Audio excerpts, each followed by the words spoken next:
Good evening. Welcome back to my channel.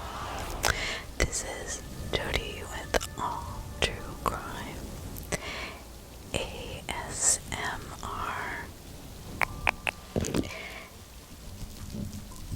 And tonight I'm going to be doing scary stories. Scary stories. So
anybody out there.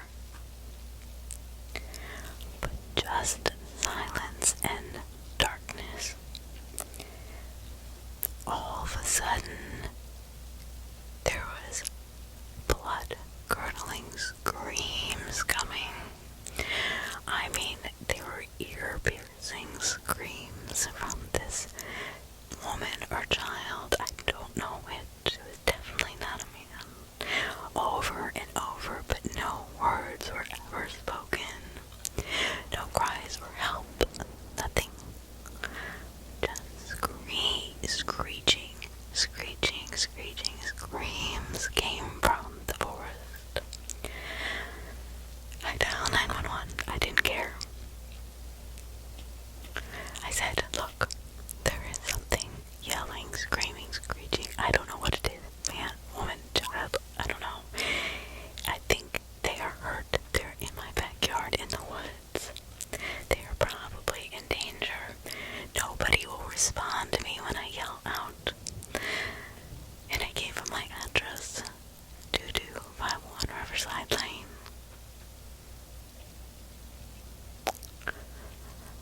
So my husband heard me calling the police. Or somebody. He was just making sure, I guess it wasn't a person in the house now. I don't know what. But he runs into the bathroom. Are you calling the police? I said, yes. He says, my God, what is going on out there? I said, what do you mean? He looked at me with wild eyes. I guess he had not heard the screaming. I said, she's screaming for help. I guess. He said, that is awful. Oh my gosh. Something has to be happening.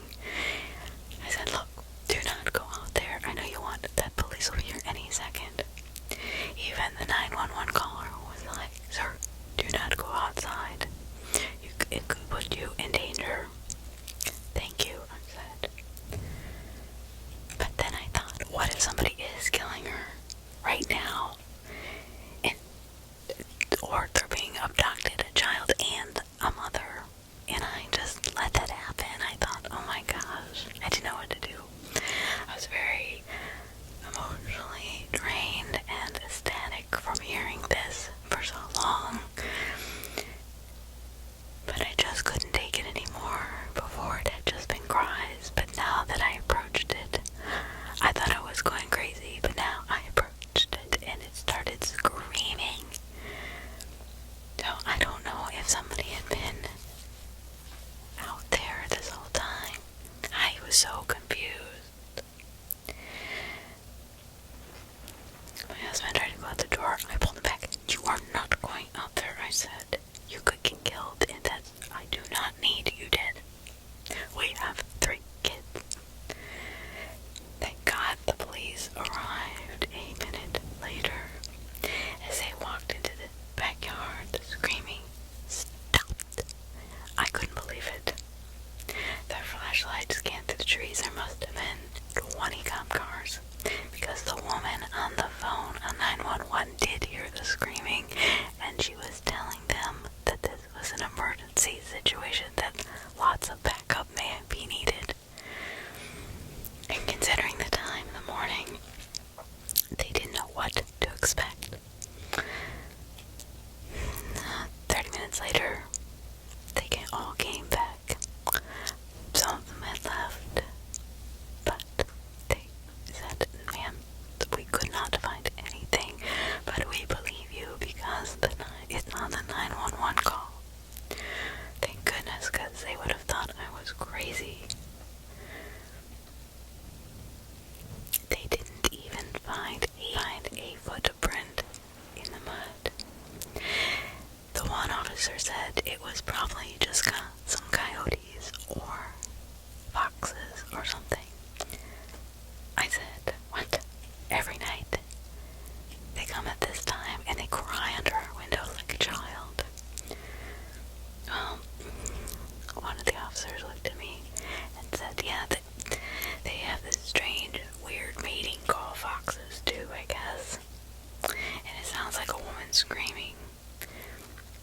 Okay, but I heard the crying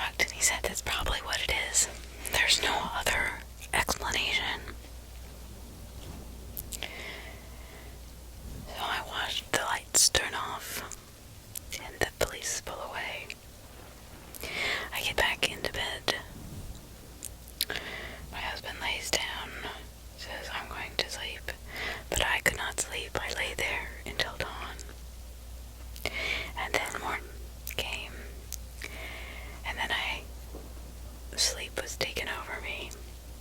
So I looked up the fox sounds. Apparently, they do make a sound that sounds similar to a screaming woman, but not a crying woman.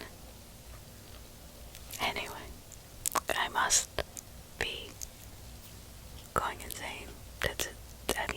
It must be the foxes. I'd convinced myself of anything else, except for exactly the same time, on the dot.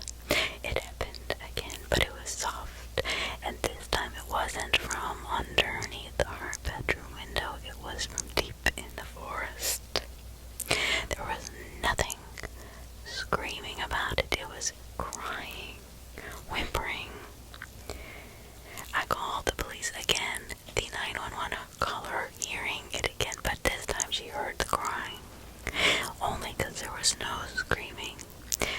The officer showed up and they found nothing.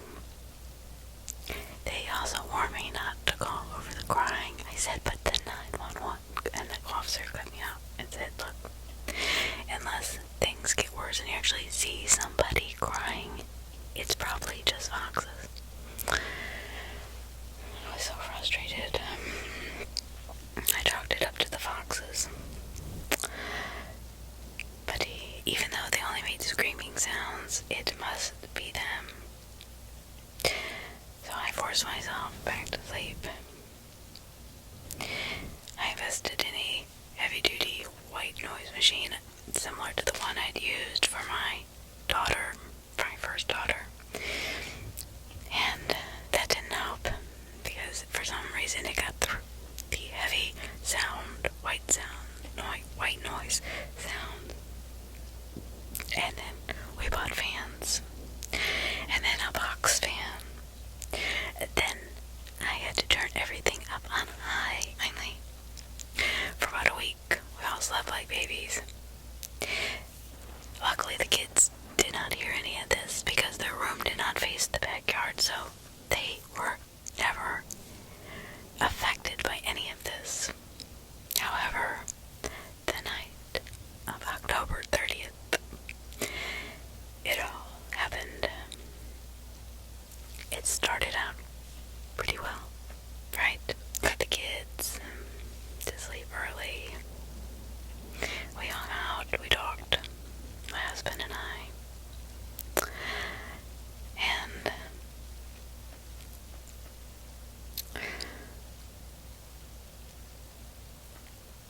I just wondered about the woman screaming, and all I could hear was the wah, wah, wah of the fans and the white noise. Anyway, I turned over and I fell asleep. But this night I was awoke by the woman crying, but it was much louder. It sounded like it was coming from the bathroom. I could hear it over the white noise. I could hear it over the vans. What was going on? I tore myself out of bed. I realized when I stood up that it wasn't coming from the window or the bathroom. It was coming from my closet. I immediately said, "Who is there?" Shaking now, trembling. My hands were trembling, but they were held firmly on the phone. I called 911. I didn't care. No response again. Sobs, shuddering breaths, sniffles, whimpering. What is going on?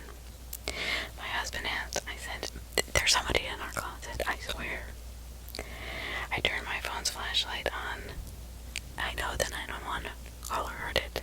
I said, "This is in my closet, I know it is." The light just twinkled in the dark, bouncing off the little things, metal things that held your shoes. I heard the soft sound of the crying. More sobbing. I said, "We're calling the police. Tell me who you are." Nothing. More sobbing. This time I was tired of this. I ran up to the door of our closet. I grasped the doorknob and with a deep breath, I opened it and pulled it open. A terrified woman looked up at me. But it was myself. Her eyes were red and swollen. Her face was wet with the never-ending stream of tears. But it was without a doubt me. I looked exactly like her. She looked exactly like me, standing here.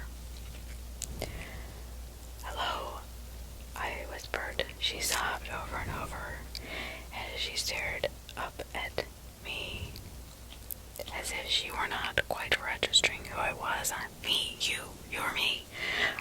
Everything was so strange. Then I looked down, and my blood ran cold. This woman was pregnant. I was not. Her hands were on her stomach. And obviously she was 9 months pregnant. "Honey, come look at this," I called to my husband because I could not believe what I was seeing. He looked down at the crying me woman, whatever, her sobs now silent. She just stared up at me. Tears in her eyes still.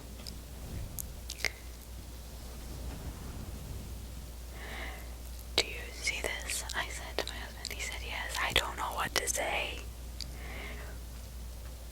I shut the door. My hands were shaking. My legs were weak when I turned around. My husband was staring at me. I was staring at him. And I was in the closet, apparently 9 months pregnant, grabbing my belly, crying. I'd been crying for the last 6 months. What is going on? Nothing made sense. The closet was empty. Or was it me in there? I just wanted to open it again. When I opened it again, there was nobody there because the crying was now gone. I didn't know. I just rubbed my head and I did not know what to think, and neither did my husband.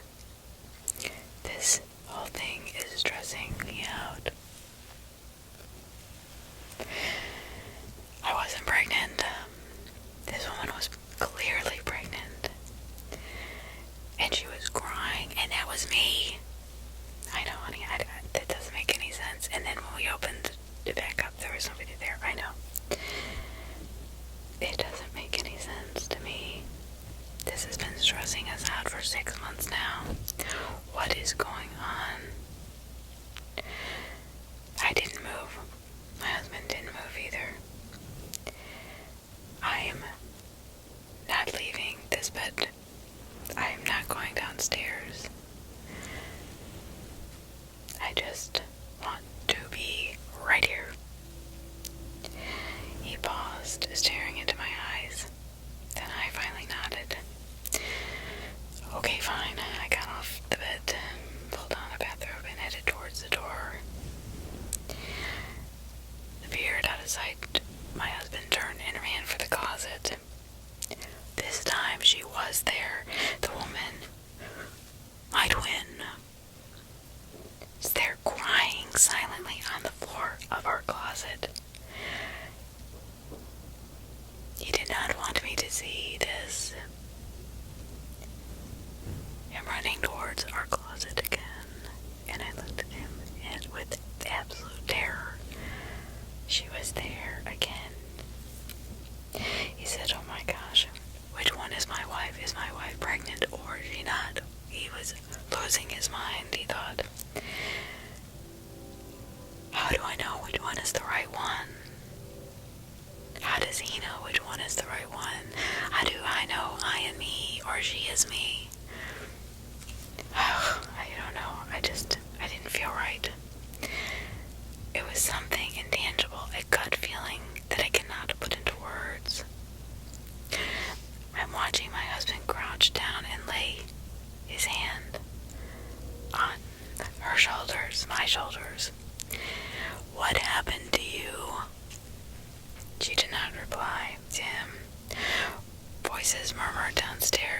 footsteps resonated through the house. We turned out. We were running out of time. My husband grabbed her hand. You have to come with me now.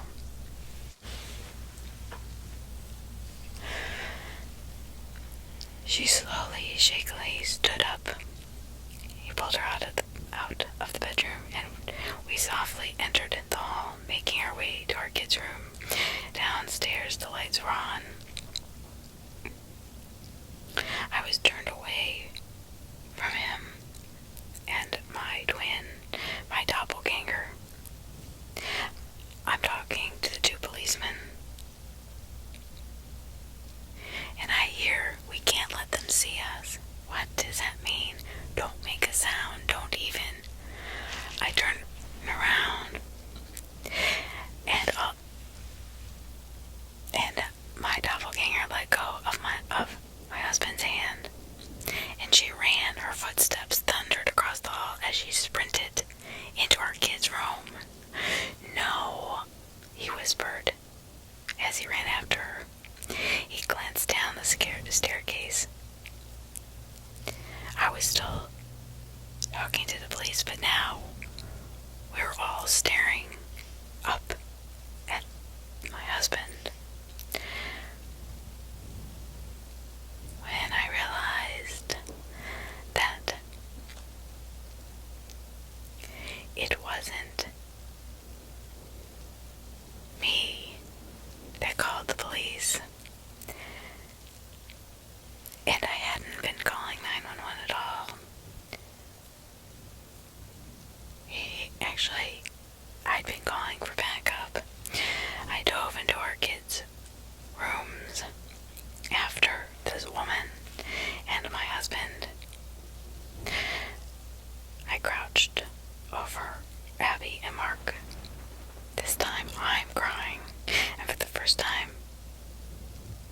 since he found me, I was speaking, muttering the same 3 words over and over. I love you, I love you, I love you.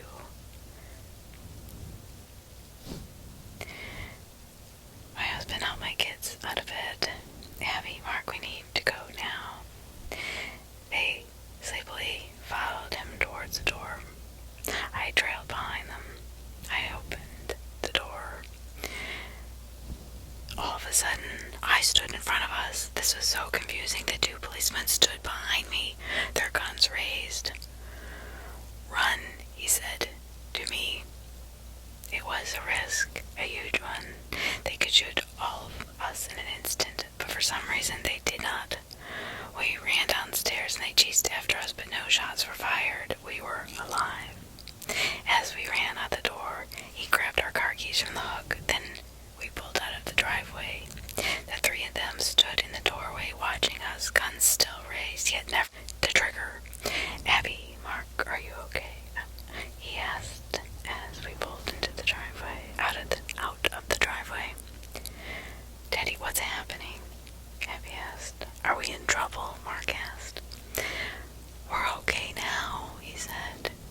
We reported everything to the police, but by the time they arrived at the house, it was empty. No trace of the woman. That was me. For months. No trace of the 2 police officers either. We quickly sold the house and moved several states away.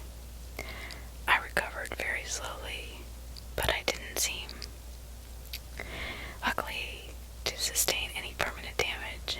In time, I eventually told them what happened.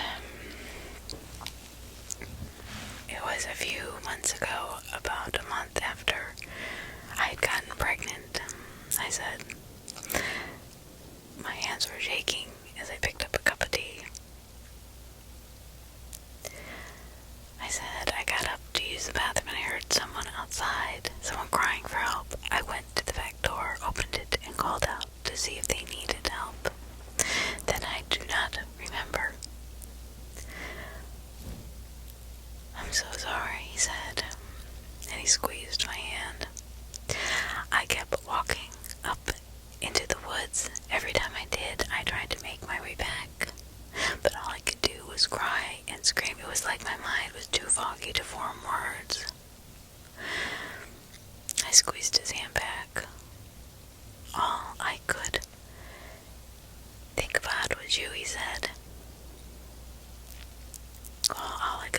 was getting back to all of you.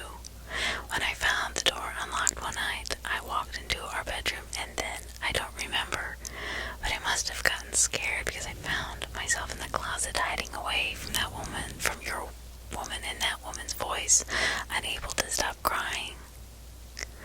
It was so strange being two people, because I could see myself as the other woman and as me. It was like I was split by two worlds. None of this made sense to me or my husband. He just looked at me and said, "I'm glad you're back." It's been almost a year since all that happened. We did have a baby Leah, and she is the sweetest thing. But there is a fear. I feel a knot in my stomach. I tried to throw it away as fear or anxiety, one of those really fearful thoughts that you have night terrors about. That is more out of terror than logic, just like all of that time I had spent in two different worlds. But they weren't two different worlds. My husband saw it too. Other people saw it, I know. It was real, but it wasn't at the same time. Anyway, as the time passes by, it is harder for me to ignore our two other kids, Abby and Mark. They have not grown an inch since Amazon delivery. So, if you're like me, you order, well, all the time from Amazon. I know I shouldn't, because I end up buying things at 2 in the morning I don't really need. But today was different. I got a ding on my phone, and it was from Amazon. Well, that's interesting. I don't really remember ordering anything, but that can happen. See, I'm a little bit of a compulsive buyer, and well, I had recently thought I had deleted my Amazon app to prevent myself from buying all sorts of weird things, but my package was arriving today. Oh, that's weird. Oh well. Hey honey, I said to my husband sitting at his computer, "Did you buy something off Amazon?" He said, "Yeah, socks, a new colander, and what was it? Oh, those little rings that hold the shower curtains with metal beads on them, and a shower rod." I said, "No, honey, that was last week. I'm talking about today. There's a package arriving." He looked at me weird. "No, I did not order anything since then, did you?" "Well, I don't think so. That's why I'm asking you." He looked puzzled. He said, "Well, maybe Alexa ordered something by mistake." I said, "Does that happen?" He says, "Yeah, a lot of people complain about it online." I looked annoyed. She couldn't remember to ring an alarm for me to get up for work, but she could order things online. Well, let me see. I opened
in green bold letters, it read, "Arriving today by 10 p.m. Hey honey, look at this." His eyes glanced over his computer screen again. "Oh, that's kind of really weird," he said. "It must be a glitch." He looked oddly at me. I must have looked pretty upset. Oh, honey, I wouldn't worry about it. Well, I waited all day for that doorbell. I waited all day for the slightest bump, thump, shuffle outside. I was so excited to see what was going to arrive in this little package. Maybe it was a gift from Amazon since I spent so much money with them, I don't know. But nothing came. 10 o'clock came and went. Nothing had arrived. I was relieved and disappointed at the same time. I was excited to see what was in the mystery box. Like I said, I was kind of a compulsive shopper. But I was a little bit freaked out that it was something that Amazon had ordered for me without my consent. But I guess my husband was right, it was a glitch. There was never any package that would be delivered. It was an error in the system. Then at 7:46 the next day, my phone dinged. "Your package has arrived." Okay, so there's a day off that happens. I jumped off the couch and ran to the door as fast as my feet could carry me. My husband looked up. "Are you okay?" As he was holding a soda in his hand and a cheese sandwich. I said, "The package is here." "Oh," he said, through a mouthful of congealed cheese. I thought it was a digital glitch, but if they actually sent us a package, we did not pay for awesome free stuff. He said, "That's not really awesome, it's kind of weird. People just don't send you things." Maybe it's a gift from somebody, I don't know. He followed me to the door because he was skeptical, but I was not.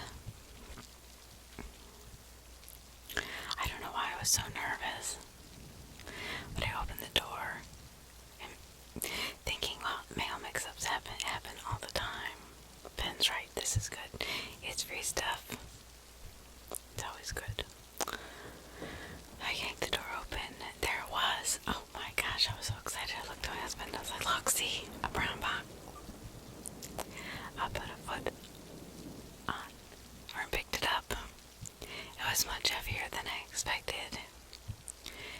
My husband said, "Here, I'll take it." He still looked really concerned, his cheese sandwich now hanging out of his mouth, as he set his soda down on the kitchen table. And then he put the big brown package on the island in our kitchen. He grabbed a butter knife. "Ready?" he asked. "I guess." He plunged through the tape, pulled the flaps open. "What the hell?" he said, backing up and away from it. It was empty. I was staring at an ordinary cardboard box, empty, slightly frayed and bent in places, held together with that blue tape. This was so weird. I circled around the island, staring inside as if something might suddenly materialize out of thin air. But it was so heavy, I finally said, "How could it be empty?" I thought it was going to be something really cool, like a boombox. I laughed. "A boombox, really? What is this, the 90s or even the 80s? He laughed. "Hey, it would have been pretty cool. I would have been happy." Okay. He disappeared back into the living room. I grabbed the box and lifted it. It was light now. My heart dropped. I folded the box up and tossed it in the recycle bin. All that fuss over an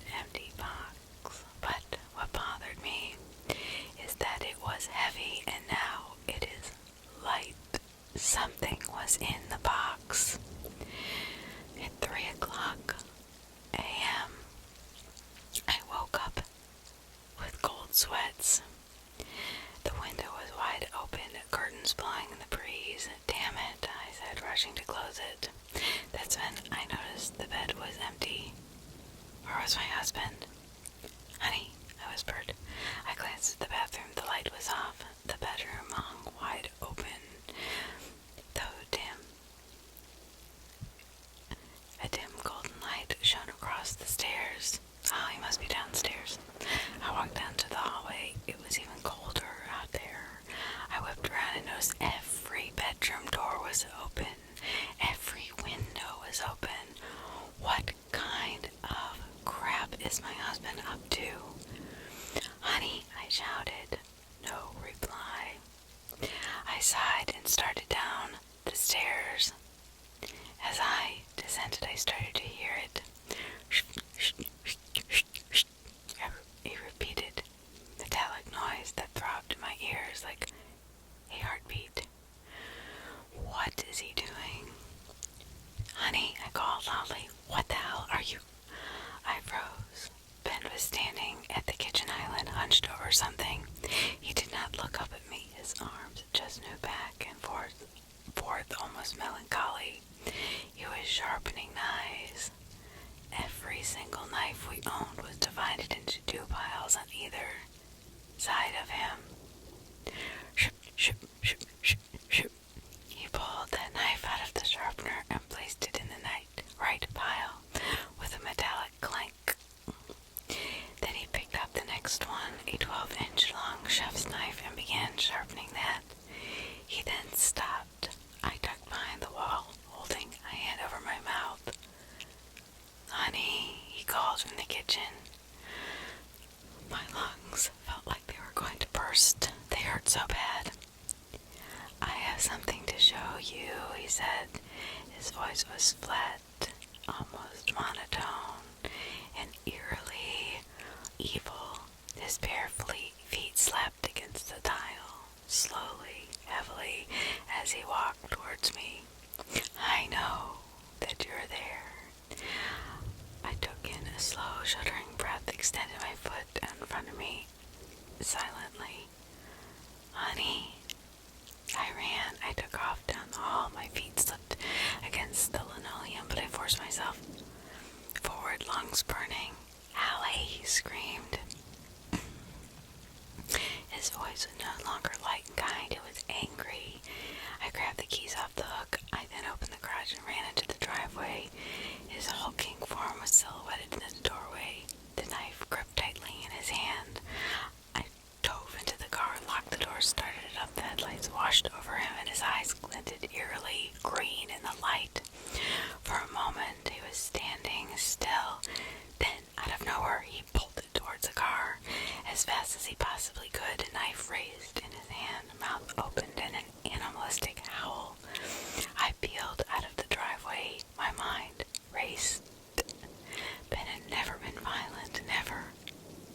Maybe it wasn't, but it looked like. Somehow he was innocent, and I let my fears get the worst of me. I knew it was impossible, that there was no other explanation. I just did not want to accept it. It was not until I pulled into the police station that I remembered the empty package, so heavy when we lifted it from the doorstep, so light after he opened it. Maybe the box wasn't